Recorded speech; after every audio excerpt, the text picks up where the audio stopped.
How to play as Jackie Chan in D&D. And yeah, I'm talking about Jackie Chan in his entirety and not like a specific role. And before we dive in, I got a very important question to ask at the end of this video. And don't worry, it's not an ad or anything, I just legitimately am curious. But for now, let's go ahead and dive into the character. First things first, we're going to choose a race and we're going to choose Variant Human. He is pretty normal human, although he is pretty durable most of the time. And choosing Variant Human allows us to choose a feat. And Jackie Chan's most known for how he does kung fu in his movies, and he basically incorporates everything imaginable into his fights. Like he sticks his foot in a bucket and kicks it at you, or he winds up spinning around a ladder or whatever. So because of that, we're going to take the feat Tavern Brawler. This boosts our strength or constitution score by 1 point. Your unarmed strikes can do a d4 with their damage dice instead of just doing a default of 1. When you hit a creature with any sort of unarmed strike or an improvised weapon, you can then grapple as a bonus action, and then finally you have proficiency with improvised weapons.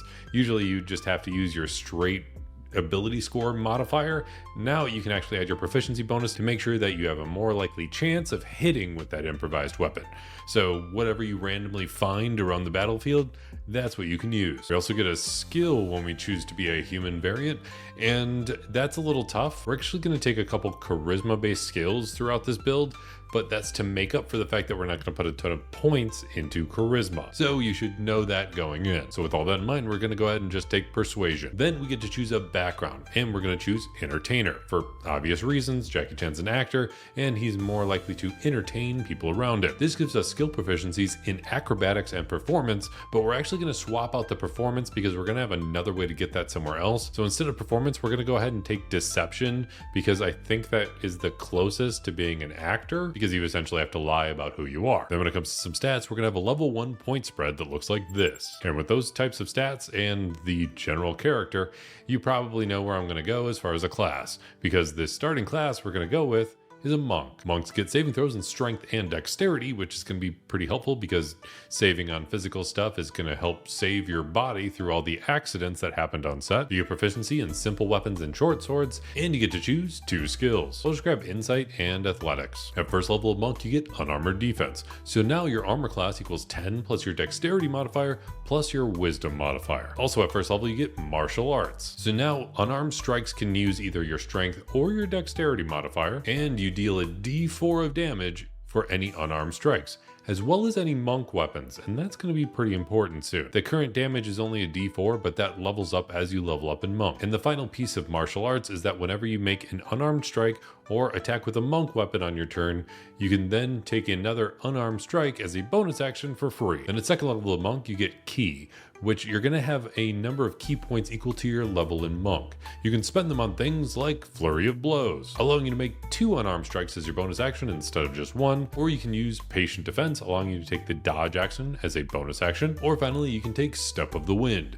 in case you want any of that like traditional kung fu wire stuff in your movies. This allows you to take the disengage or dash action as a bonus action, and your jump distance is doubled for the turn. Additionally, at second level you get unarmored movement, and unarmored movement allows you to increase your movement speed, as the name would suggest. They boost it by 10 feet for now, but that goes up as you level up in monk. Then there's another feature that's pretty important for this build, and it's an optional one, but it can play in as long as you have a nice DM, and it's called dedicated weapon. So now any weapon that you are already proficient with that lacks the heavy or special properties, you can make your dedicated weapon.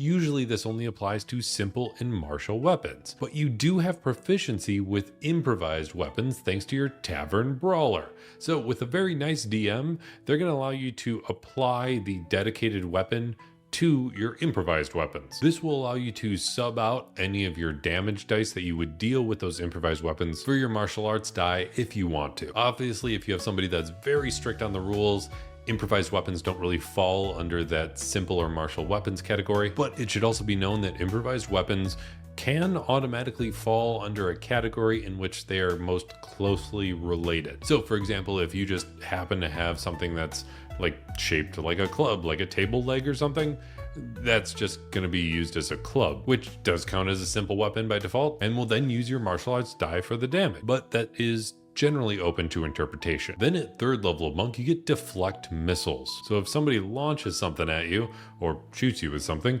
you can then use your reaction to use this feature, reducing the attack's damage by 1d10 plus your dexterity modifier plus your monk level. If you reduce that damage all the way to 0, then you can catch what was ever shot at you and throw it back at your enemy for some damage. You can try and deflect it with just a reaction, but in order to throw it back, you will need to spend 1 key point. Also at 3rd level of monk, you get a monastic tradition, which is a monk subclass. And on more than one occasion, Jackie Chan has played a more drunken fighting style. Whether it's the Drunken Master movie or The Forbidden Kingdom, which by the way, The Forbidden Kingdom is a severely underrated movie. I love that movie probably more than I should, and I was definitely hyped to see Jackie Chan and Jet Li in the same movie because I was a huge Kung Fu movie fan back when that came out. But when you become a Drunken Master Monk, you get bonus proficiencies in performance, which is why we didn't take it earlier. Also, you get the feature Drunken Technique. So whenever you use your flurry of blows,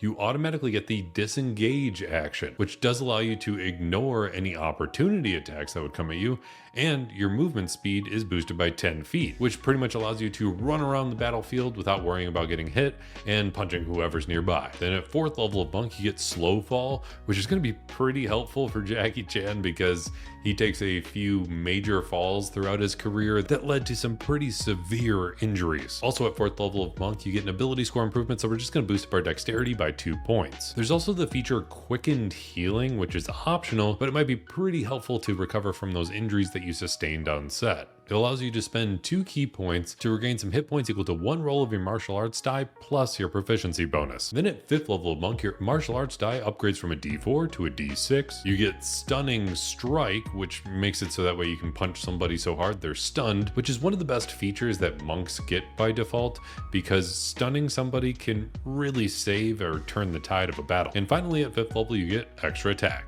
So now you can attack twice as your action and twice as your bonus action with flurry of blows. Then at 6th level of monk, your unarmored movement boosts up from 10 feet to 15 feet and you get key empowered strikes. So now when you hit with an unarmed strike or a monk weapon, it's automatically magical by default, allowing you to overcome some resistances that you would run into to normal non-magical damage. Also at 6th level, you get another feature from being a drunken master called Tipsy Sway, giving you 2 benefits. The first one being leap to your feet. So if you're knocked prone at any point, it only takes 5 feet of movement to get back up, where usually it takes half of your movement speed. The other feature is probably a bit more useful, although you have to be a bit more strategic with where you line up in the battle. It's called redirect attack. So when a creature misses you with a melee attack roll, you can spend 1 key point, using your reaction and then making that attack hit somebody else within 5 feet of you. So you have to make sure you're within range of 2 enemies for this, but making one enemy hit another is just very typical Jackie Chan style. Then at 7th level of monk, you get evasion. So whenever you have to make a dexterity saving throw to avoid some damage,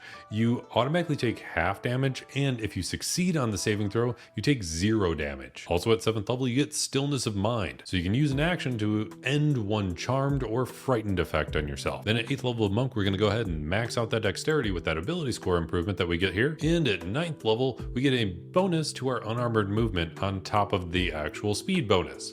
Now we can run up vertical surfaces and across liquids as long as we just keep moving, which is very classic Kung Fu movie style, but a lot of people get this wrong in D&D. So as long as you use up all of your movement speed during a turn, you are technically not stopping movement. It's just the end of your turn and the turn ends mid-movement. I've seen it at way too many tables where somebody winds up saying, all right, you end your turn, now you fall into the water or you fall off that vertical surface. That's not how combat works in D&D. As long as during the next turn, you're still moving. It's just how turn-based combat works. So you can be running around somebody onto the surface of some water or along a vertical surface, just punching them while running around in a circle. Then at 10th level of monk, you get another boost to that unarmored movement because it's boosted from 15 feet to 20 feet. You also get the feature purity of body, making you immune to disease and poison, which would also be especially helpful in the Drunken Master movie Jackie Chan was in, because there was actually an alternative ending where because of all of the unrefined alcohol he drinks, he's completely blind and has brain damage. But that would just be a bit of a downer. So Good thing you're immune to poison. Then at 11th level of Monk, your martial arts die upgrades from a D6 to a D8. Also at 11th level, you get another feature from being a drunken master called Drunkard's Luck. So now if you have disadvantage on any ability check, saving throw, attack roll, you can spend 2 key points to not have disadvantage anymore. At a 12th level of Monk, you get another ability score improvement, so we're just going to go ahead and boost up our wisdom by 2 points because that helps all of our monk stuff. At 13th level, we get Tongue of the Sun and Moon, so you can speak all languages, which can be pretty helpful for Jackie Chan because while his English may have not always been the best, especially early in his career where he was basically having somebody like read him the lines and he didn't even know what he was saying for part of the time, but he wanted to make sure he was in an English speaking movie, so he did it in English anyways. His English has definitely improved over time, and it's a heck of a lot better than my Mandarin. At 14th level of Monk, you get Diamond Soul, so you now have proficiency in all saving throws, and your unarmored movement speed boosts from 20 feet to 25 feet. At 15th level of Monk, you get Timeless Body, so you basically don't age anymore, but you can still technically die from old age, you just aren't old and frail anymore. And nobody can magically age you either. And at 16th level of Monk, you get another ability score improvement, so let's go ahead and boost up our wisdom one more time, maxing it out. Then at 17th level of Monk, our martial arts die upgrades from a D8 to a D10. And we get another feature from being a drunken master called Intoxicated Frenzy. And this is justifiably one of the best features of being a drunken master. Everything before this was just kind of minor boosts except for maybe redirect attack, but Intoxicated Frenzy is pretty darn good. So when you use your flurry of blows, you can make 3 additional attacks on top of the normal 2 attacks, bringing you to 5 attacks as your bonus action on top of the other 2 attacks you get as your attack action. So that means 7 total attacks. The only requirement here is that every time you hit somebody with your flurry of blows attacks, it has to be a different creature. So that means you have to hit 5 different creatures, but you have a ton of movement speed to run around the battlefield to do so, and you don't provoke any opportunity attacks in the process, so that's pretty doable as long as you have enough enemies to hit. Then at 18th level, you get Empty Body, so you can spend some key points to become invisible for a minute and make you resistant to all damage except for force damage, or you can use the Astral Projection spell. Then at 19th level, you get another ability score improvement, so we're just going to take Tough. You need the extra hit points from the general beating your body has taken throughout the years. And then finally at 20th level and max level of this build, you get Perfect Self. So if you roll initiative and you don't have any key points, you automatically regain 4. I know this is a different type of character than I would usually build on this channel, as most of them are fictional and Jackie Chan's more of a real person, but I liked taking influence from his general movie career. And you can play a campaign where you're taking influence from any one of his movies or any one of his things. Whether you have somebody else in your adventure party that is also a monk and you're trying to teach them, like the revamped version of the Karate Kid, or if you're trying to find a bunch of talismans like the Jackie Chan adventure cartoon, or if you want to take a totally different background like City Watch so that way you can play as a cop for the Rush Hour movies or something. Overall, there's a ton of options here while still being influenced by the same person. I actually had this up for a vote on my Discord and they chose Jackie Chan over 2 other options. If you want to make sure you don't miss out on any of the random D&D content that I throw out there,